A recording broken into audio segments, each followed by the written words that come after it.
Na realidade, a questão ali, o capitalismo, né, o sistema capitalista, ele é como o mundo sempre foi desde os seus primórdios. Só foi evoluindo, né? Sim, As foi evoluindo, os meios de comerciais. produção, as formas, as transações, Sim. como tu falou e tal. Antes era a base era o escambo. Então, Mas eu ele, produzia mas ele é a forma como o mundo sempre funcionou. sem intelectuais que tenham desenhado ele. O capitalismo Sim, ele foi se criando. Ele é natural. Exatamente. Ele é natural do ser humano, a propensão do ser humano ao sistema capitalista. Por quê? Porque ele foi se criando naturalmente nas trocas, nas relações entre as pessoas. Então, assim, eu produzo abóboras e o Jorge tem criação de porcos, né? O Jorge gosta de abóboras, eu gosto de uma carne de porco. Então, os primórdios começaram com um sistema de escambo, de troca. Que nada mais era do que uma compra, depois se criou uma moeda, né? Para facilitar, porque antes... Para não ficar medindo quantos porcos vale uma abóbora, ou quantas abóboras vale um porco. Exatamente, então isso... Tudo aquilo que é espontâneo, que vai sendo construído pela sociedade ao longo do tempo, é uma coisa duradoura. Porque, graças às experiências sociais, porque são milênios de experiências, então as pessoas viram que dava certo e que não dava. Agora, quando alguém se senta e diz assim, não, agora eu vou resolver todos os problemas do mundo. Então eu vou escrever um livro chamado Capital, vai ter 3 volumes. Um cara que nunca se sustentou a si mesmo, né? Se vocês conhecerem a vida pessoal do Marx, vocês vão ver que ele não era exemplo para ninguém, nem para os próprios filhos deles, né? Então era um cara que ele vivia às custas da mulher dele, né? Os filhos dele passaram fome quando ela não tinha mais as condições financeiras para sustentar a família. Então existiram filhos que morreram de fome, existiram filhos que se suicidaram. Né? Depois ele se colou no Engels, que era um cara rico, e aí o Engels passou a patrocinar o Marx. Então, não era um cara que tinha... E é interessante... Não era um cara como a gente, que levanta todo dia 7 horas da manhã, pega o ônibus, vai trabalhar, traz o seu sustento. É um cara que não tinha fundamento da vida real. Ele só tinha o quê? Ideias. Né? E é interessante, a própria vida do Marx, ela é uma contradição em si, porque... Com a evolução do capitalismo, né, antes do advento do capitalismo, da Revolução Industrial, as pessoas não tinham tempo para ler. As pessoas não tinham tempo para se instruir, porque era questão de sobrevivência. Tu trabalhava de domingo a domingo. E às vezes as plantações, acontecia algum problema climático, não nascia a quantidade necessária para sustentar a sociedade. Tu tinha que te virar, tu não tinha tempo para nada. Com a evolução do capitalismo, a revolução industrial, as pessoas passaram a ter tempo livre.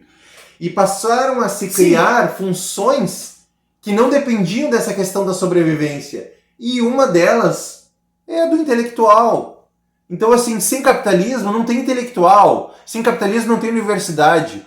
Se não fosse os empreendedores brasileiros, os empresários brasileiros que produzem riqueza e renda, como é que o MEC ia ter 300 mil pessoas? Né? 300 mil pessoas trabalhando no MEC, os iluminados, né, para dizer para nós, professores, como nós devemos ensinar os nossos alunos. Né? Eles criam aqueles planos lindos, a base comum curricular nacional. Então, tudo baseado no Paulo Freire, claro. Né? Então, assim, sem capitalismo, esses caras não podiam viver parasitando. Isso foi um raciocínio que eu fiz esses dias rapidamente, que eu pensei assim, bom... Num sistema, no comunismo, né? O que aconteceu? O comunismo ele representaria, se fosse alcançado, seria a estagnação da humanidade.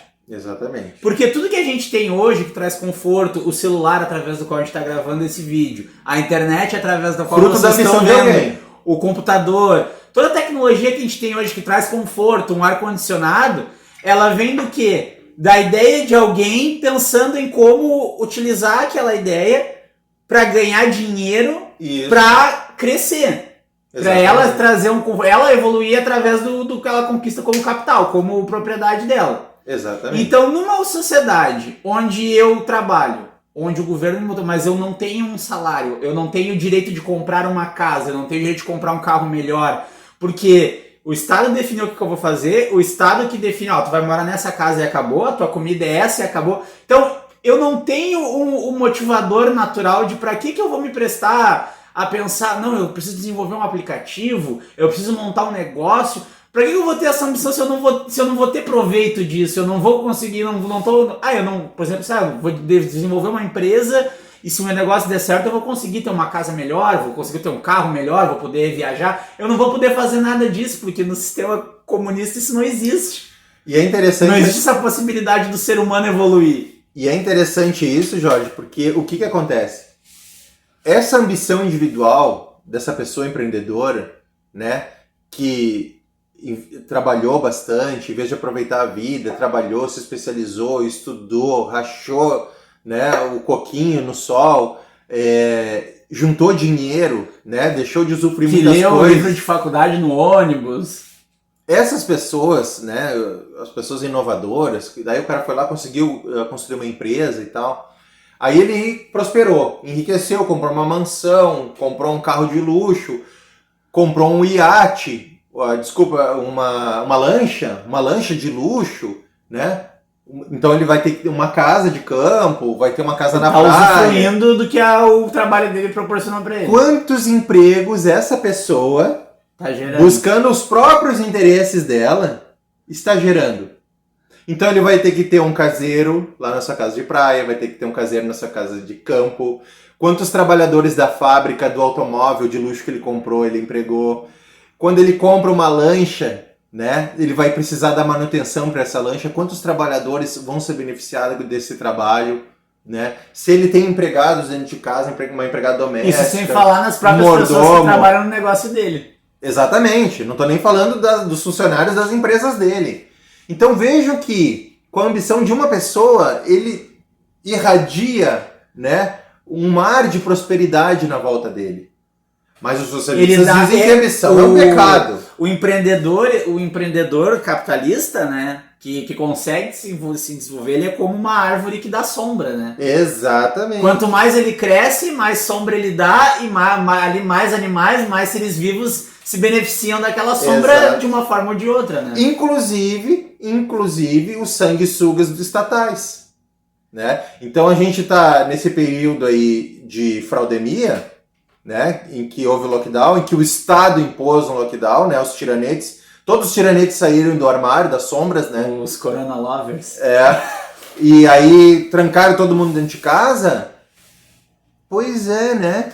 Mas os 300 mil funcionários do MEC, será que os caras que ganham 15 mil, 20 mil, que não trabalharam, eles receberam salário em dia. E o empreendedor que gera impostos, que paga trabalhador, que se viu estreito para conseguir, né, fazer o seu negócio fluir, porque a matéria-prima não estava chegando, porque os funcionários não podiam, tinham um problema de deslocamento até a fábrica, porque o seu cliente estava inadimplente, porque não tinha como pagar, porque ele também estava fechado. Mas o pessoal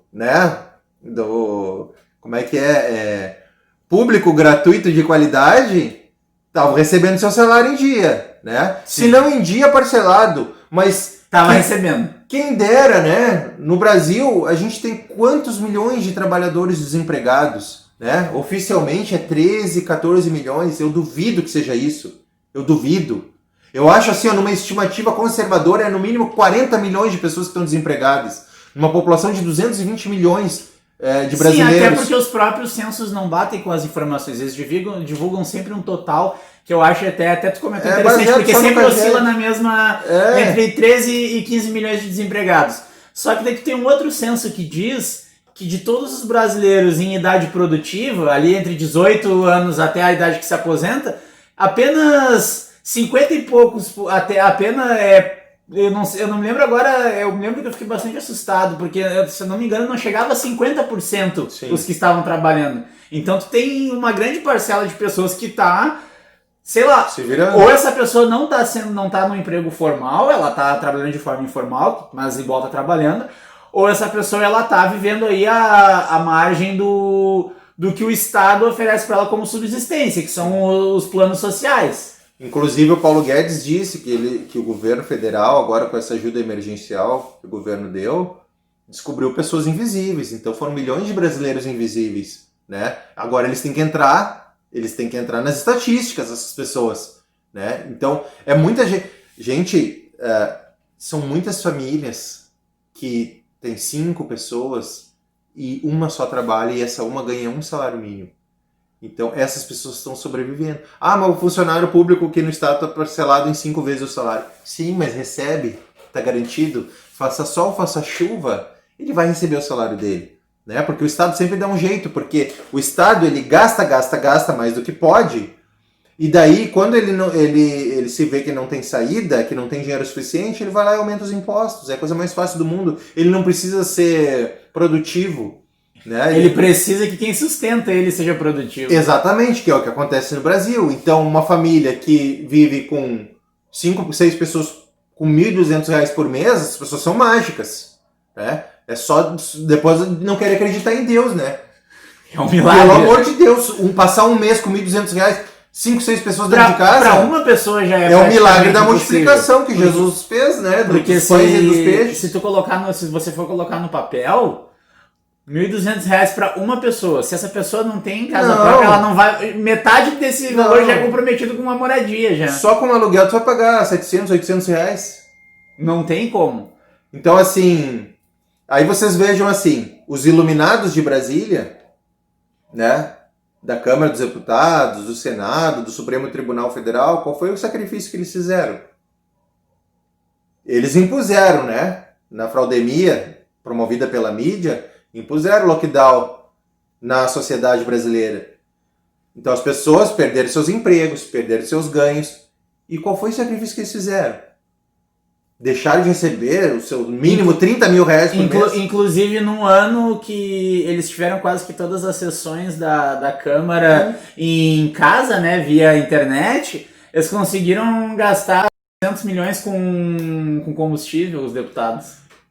Então, para vocês verem, né, gente? Aí a gente tem que dar valor para os caras e atenção e entender por que os anarcocapitalistas querem a extinção do Estado. A gente entende por quê. Pode ser que não seja a melhor solução, mas existe um motivo bem forte. Muito. E aqui no Brasil a gente trabalha, né?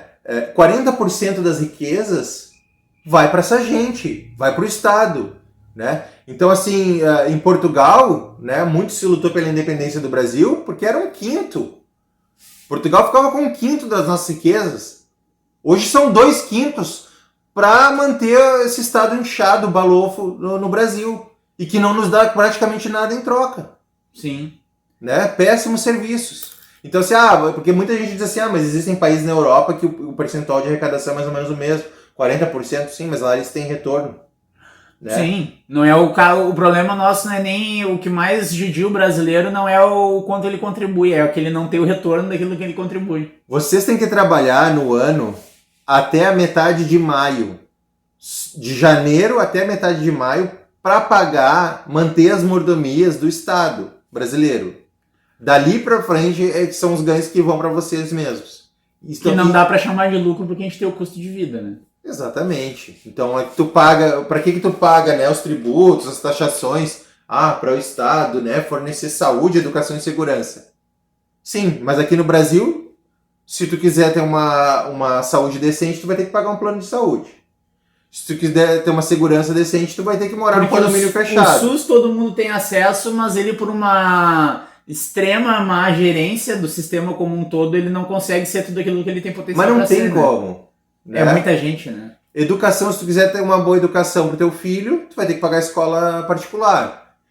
Então, já que tu paga tudo isso particular, por que tu não tem isenção dos impostos? É que o Brasil parece que tu paga tudo duas vezes. Tu paga 2 vezes. Então, assim, é um absurdo isso. Né? Então, assim, o que a direita preconiza? Estado enxuto, mínimo dos mínimos, dos mínimos, dos mínimos. E deixa tudo para iniciativa privada. Todo o resto, Petrobras, para que eu quero com Petrobras? Petrobras é nossa. Sim, a frase é correta.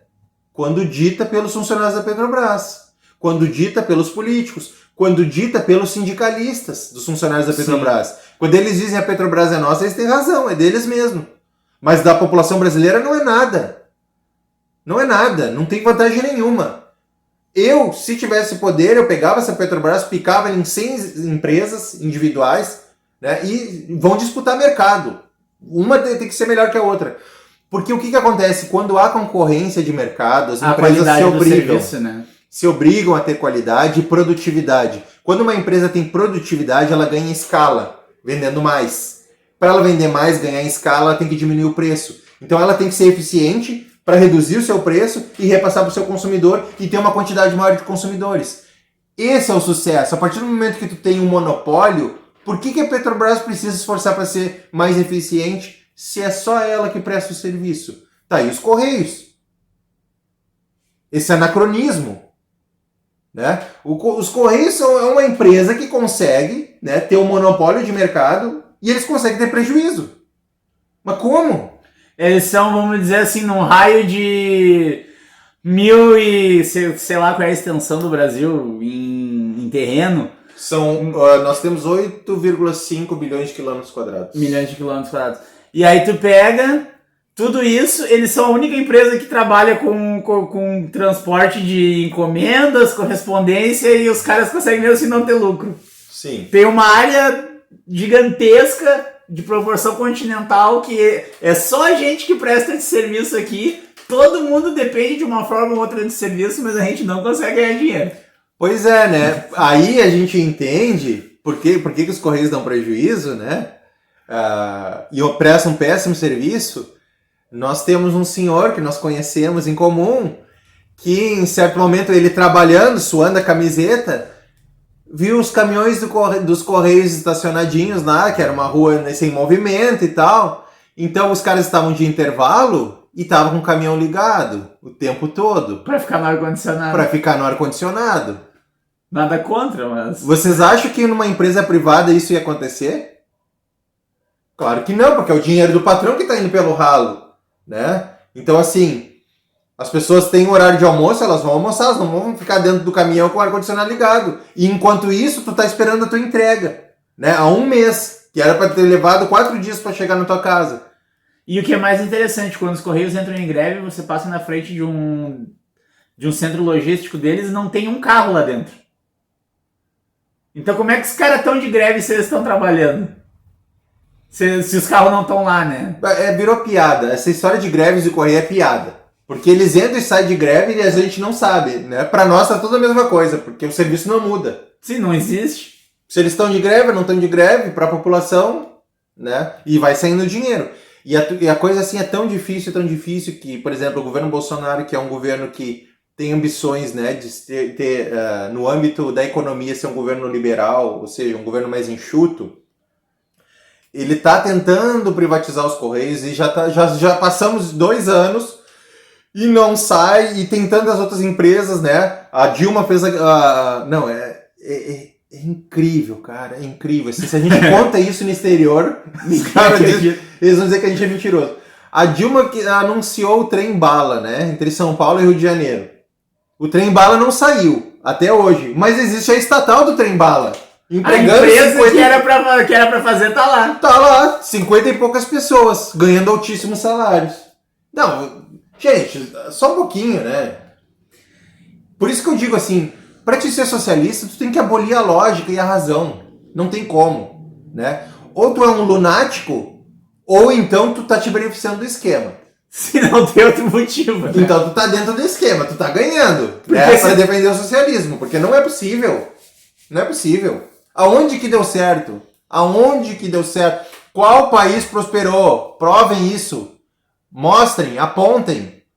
Não existe. Aí a própria Rússia, que por muitos anos foi a defensora do sistema socialista, hoje eles não são socialistas. Eles são um país capitalista, assim como o Brasil, com políticas assistencialistas em alguns... mas eles são bem mais voltados para o capitalismo do que para o socialismo em si. É que assim... o que acontece? O socialismo, né, essa questão de um país, o Brasil é capitalista ou socialista, né? A Rússia agora é capitalista, é que na verdade se faz uma grande confusão. O que acontece? O socialismo, ele não é medido como um botão de interruptor de luz, né? Que tu aperta, ligou a luz, aperta no outro sentido, desligou. É comunista. Aperta de um lado é capitalista, aperta do outro socialista. Não, o socialismo não é assim. O nível de socialismo dos países é medido como se fosse o botãozinho da chama do fogão, que você regula, né, o volume, né, da chama. Então, o que acontece?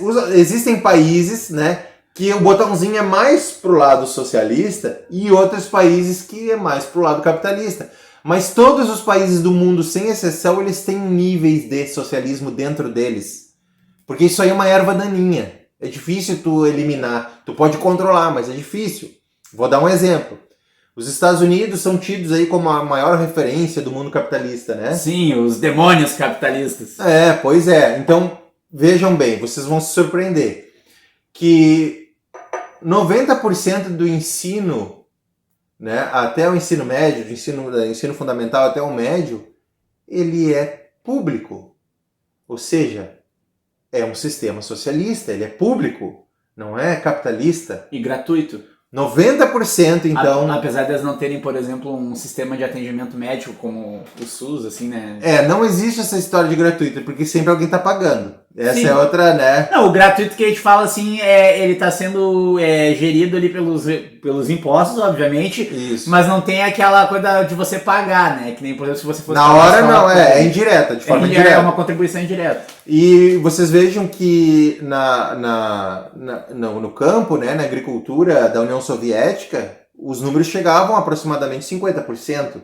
Então, um percentual muito grande tinha empresas privadas lá que geriam. Até porque eles iam morrer de fome, né, gente? Toda economia socialista, se ela não tiver empreendedores capitalistas no meio, eles morrem de fome. Então, na Rússia, hoje, o que acontece? A economia da Rússia é mais parecida com a economia fascista. Porque o que aconteceu? Quando a União Soviética desmoronou por si, caiu de podre, existia a elite do Partido Comunista, a elite dos militares russos. Então, assim, cada um roubou o que pôde. É uma massa falida. O país todo se tornou uma massa falida. Então, de repente, o que acontecia? Aquelas pessoas de importância e relevância, que tinham importância política, né, tinham importância militar, da noite por dia se tornaram industriais. Da noite por dia se tornaram grandes... Eles tomaram conta, né, de propriedades que eram do Estado.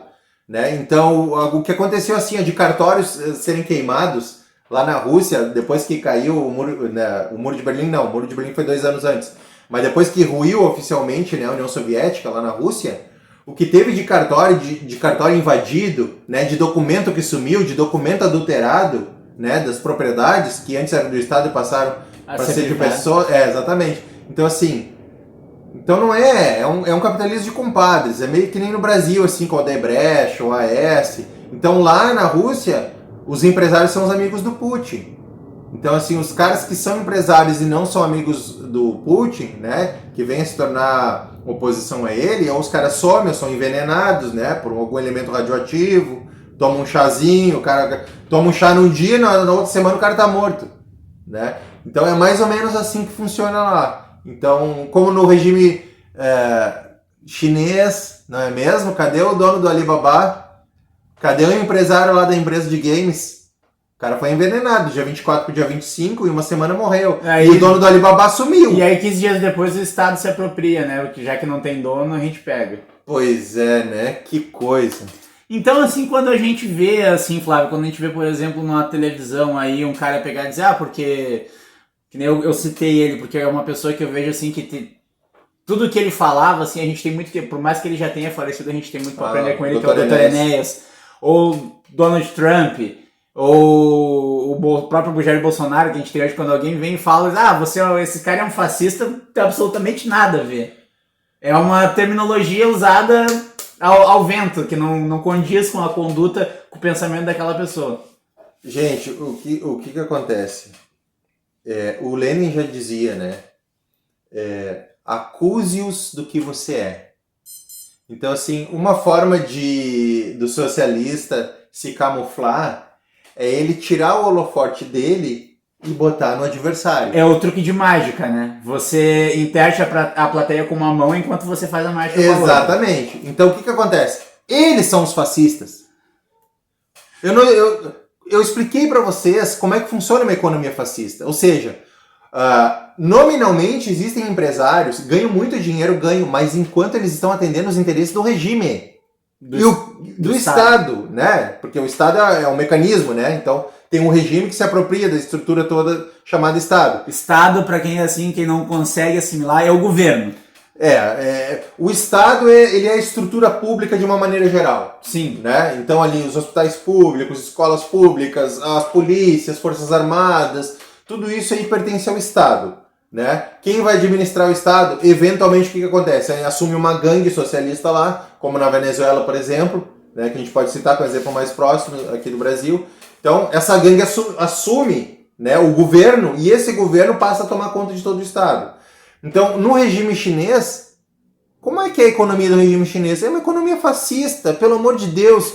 Os grandes empresários chineses se beneficiaram do regime e o regime se beneficiou deles. Então, a partir do momento que esses empresários querem se desvincular do regime ou ensaiam uma oposição ao regime, deu, acabou, não é mais dono. Não é mais dono nem do teu corpo, porque os caras vão lá e te matam. Então é assim que funciona. Isso é uma economia fascista. Então, assim, vocês são fascistas. A partir do momento, né, que vocês apoiam um Lula ou uma Dilma Rousseff, que elegem os campeões nacionais, né, elegem a dedo empresas que vão se beneficiar de empréstimos subsidiados do BNDES, JBS, Odebrecht, OAS, tu escolhe, tu beneficia empresas específicas, por quê? Porque essas empresas te ajudam também. Então é uma troca promíscua entre os agentes do Estado e iniciativa privada. Agora, isso vai enquanto os dois estão se beneficiando do esquema.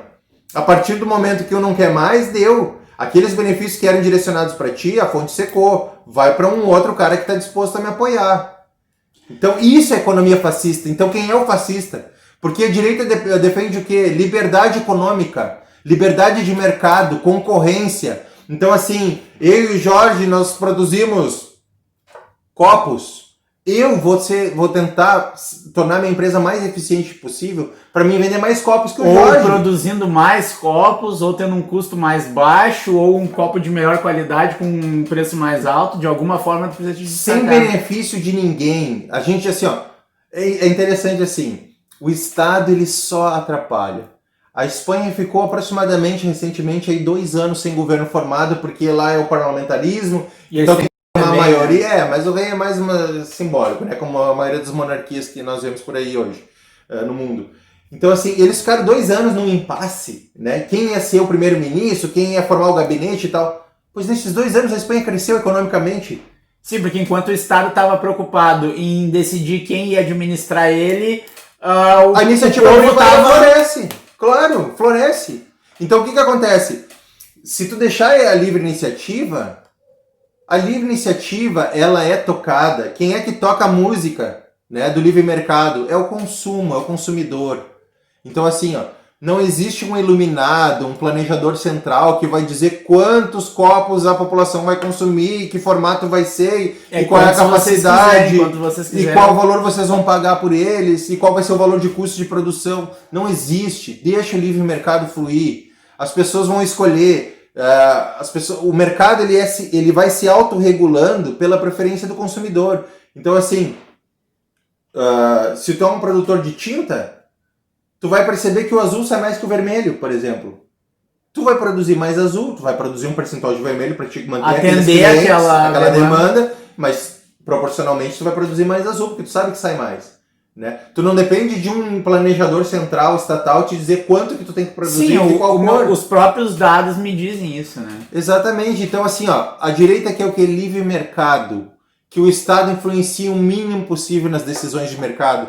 Que o Estado taxe o mínimo possível as empresas, para que as empresas possam ter mais fluxo de capital, investir maiores investimentos da iniciativa privada significam mais empregos e também vão significar mais impostos também. Porque se tu vender em escala, né, se tu tiver uma economia forte, várias empresas trabalhando, o Estado vai ganhar em escala. Mas não, aqui o Estado, a estrutura estatal, ela vai matando a galinha dos ovos de ouro. Né? Vai forçando a galinha a dar mais ovos, até ela morrer. E quem é a galinha dos ovos de ouro no Brasil? É o empreendedor privado.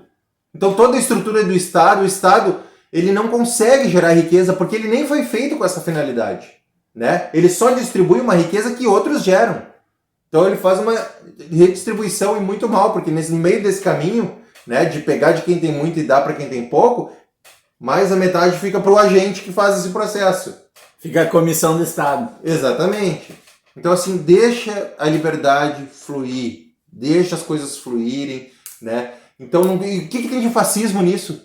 É isso que a direita defende: propriedade privada, liberdade de mercado, liberdade individual, liberdade de ir e vir, liberdade de consciência. O Hitler defendia, né? Isso. Exatamente. Que o indivíduo tenha liberdade de escolha e não um coletivo, que o indivíduo seja mais importante, né, nas suas escolhas do que uma ideologia coletivista que ela decide as roupas que tu vai usar, como tu vai te portar, de que maneira tu vai pensar. Isso aí é fascismo. Então não façam essa confusão. Na verdade, vocês sabem bem qual é a diferença, né? A esquerda sabe muito bem, mas ela usa essa falácia para desviar o foco dela, porque ela é fascista, né? Os socialistas são fascistas. A esquerda é fascista. Os métodos que ela utiliza são métodos fascistas. Mas aí ela corrompe o conceito e foca nos seus adversários. Entendi. Como Lenin já tinha explicado isso para eles fazerem. Acuse-os do que você é. E daí quando a gente pega, então, também, por exemplo, isso é uma coisa que nunca me entra na cabeça, porque a pessoa fala uma coisa que nem é uma constatação simples. Uma pessoa chega e me fala uma coisa de ti, o Flávio é um cara autoritário.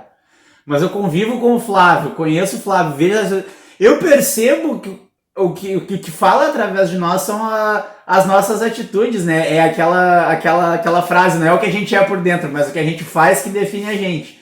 Então, eu vejo pelas coisas que tu não é uma pessoa autoritária. Então, por exemplo, assim, que nem os caras, porque o Donald Trump era um autoritário, o Jair Bolsonaro é um autoritário.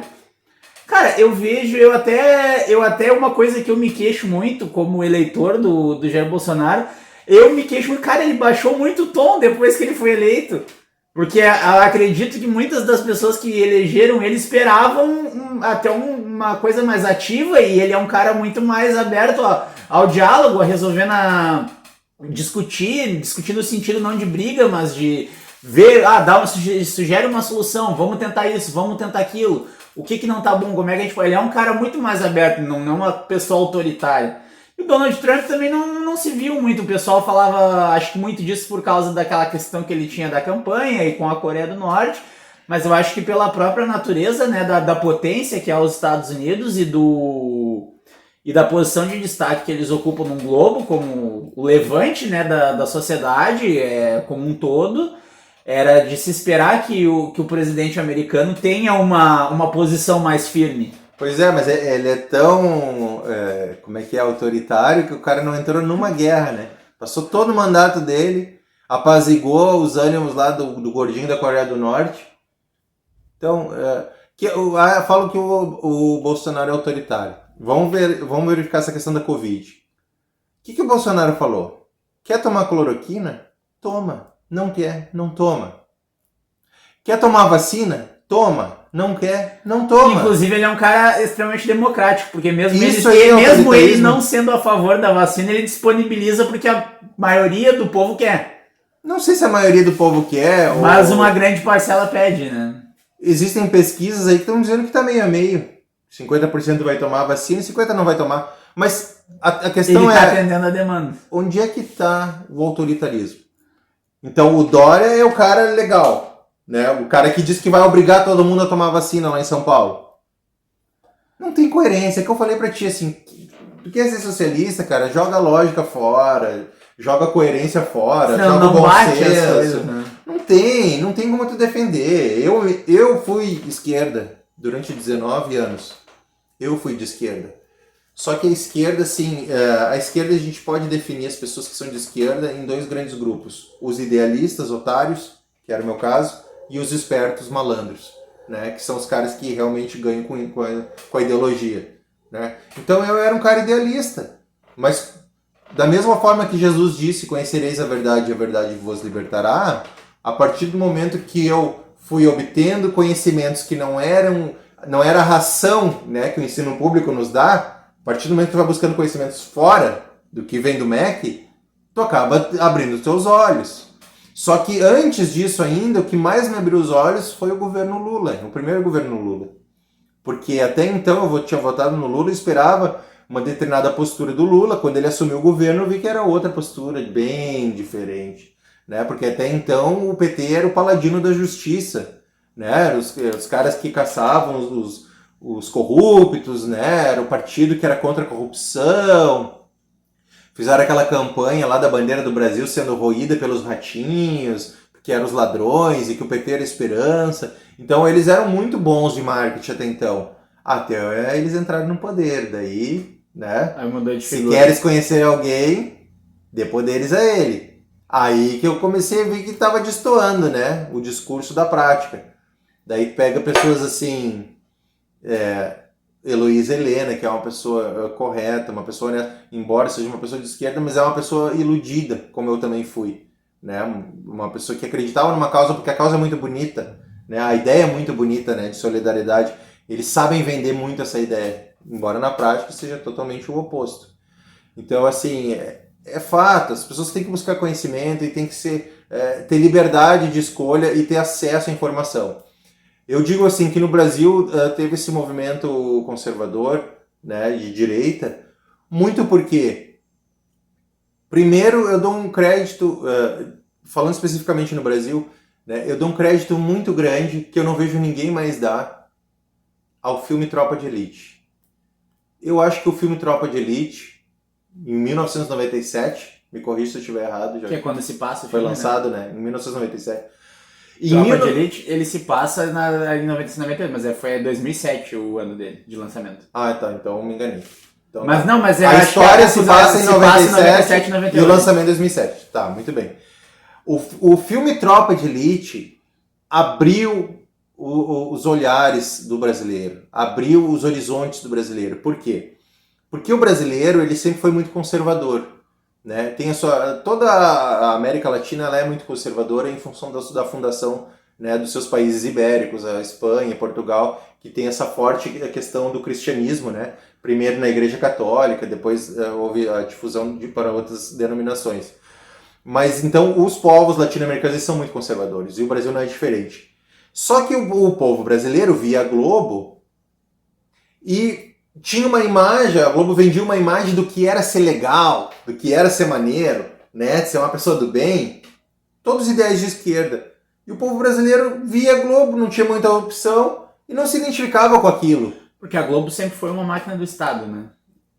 Da esquerda, né? Ela sempre foi... A Globo, o fundador dela, o Roberto Marinho, era um cara um pouco mais conservador, né? Mas todo mundo que trabalhava para ele era de esquerda, praticamente. Todo mundo era de esquerda.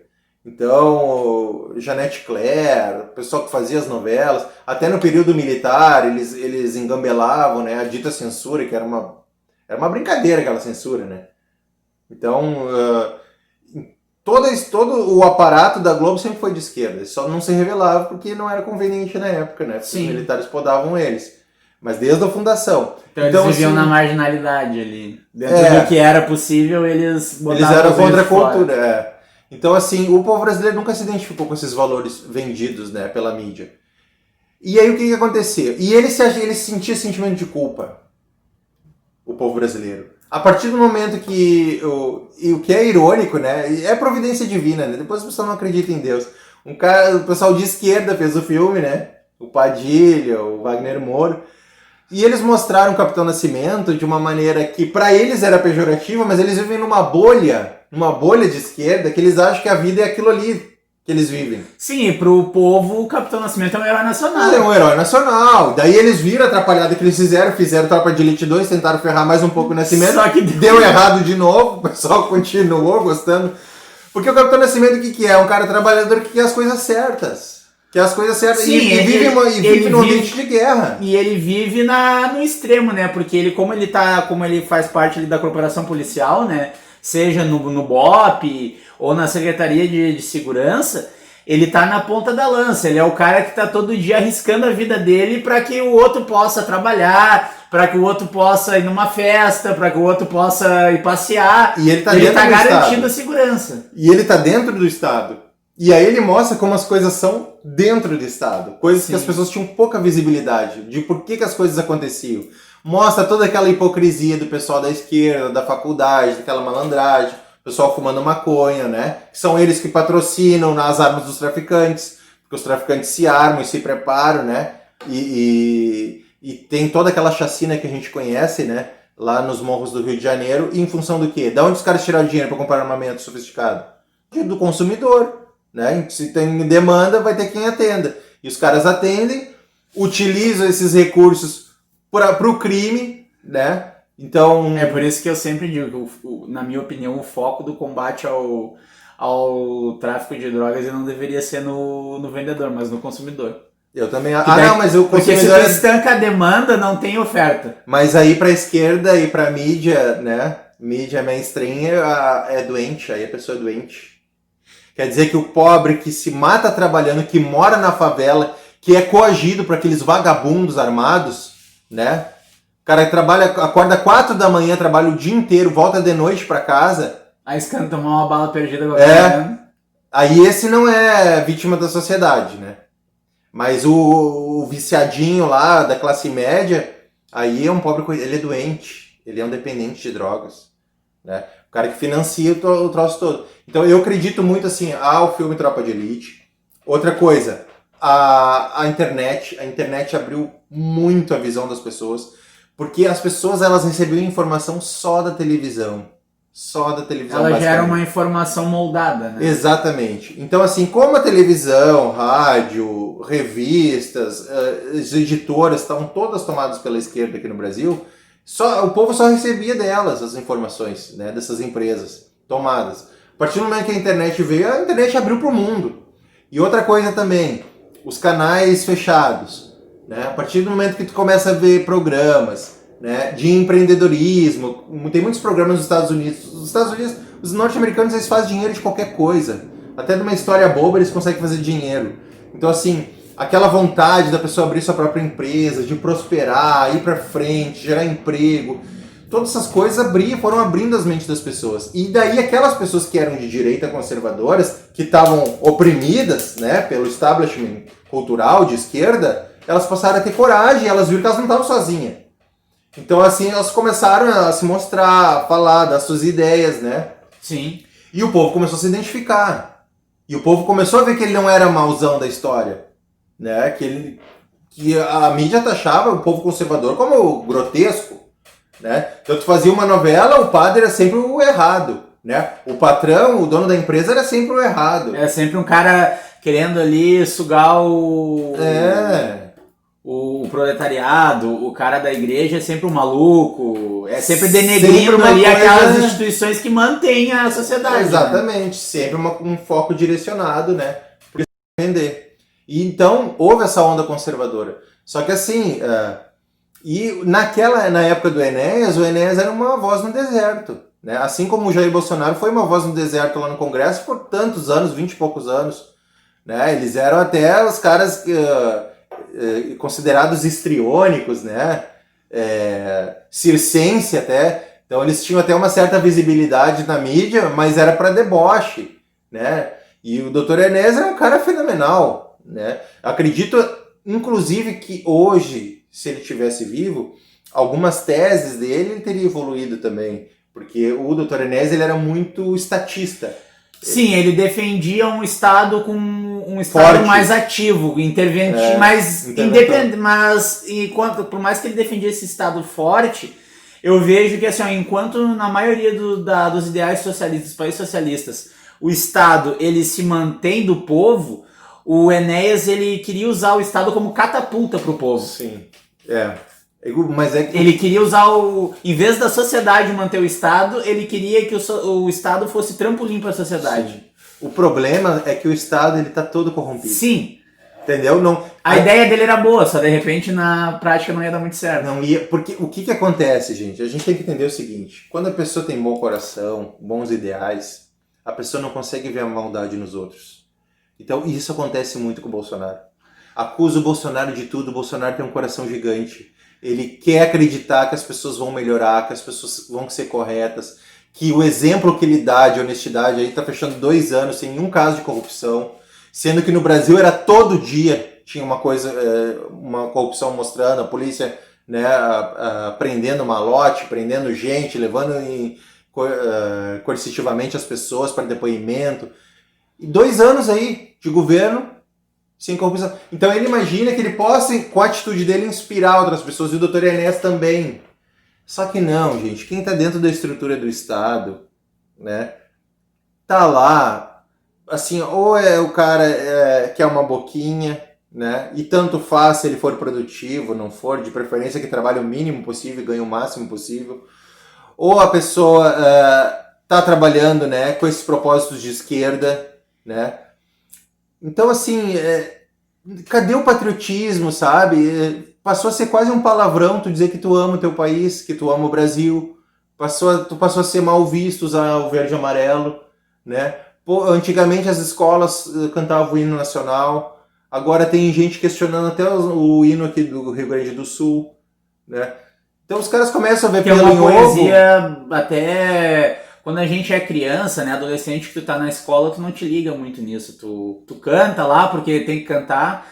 Eu sei porque hoje muita coisa que eu vejo assim, muita coisa que entregam pra gente na escola de conteúdo, a cabeça da gente não tá madura o suficiente para receber aquele conteúdo. Hoje eu pego muita coisa que eu observei na escola, eu analiso com a cabeça que eu tenho hoje e eu tenho uma visão completamente diferente. Sim. Então tu pega, por exemplo, no Rio Grande do Sul tem uma poesia ali que fala sobre guerra, sobre tu lutar pela tua liberdade, pelo aquilo que tu acredita, que é melhor tu entregar a tua vida do que tu te tornar um vassalo de um sistema, seja ele qual for, que vai te escravizar. Sim.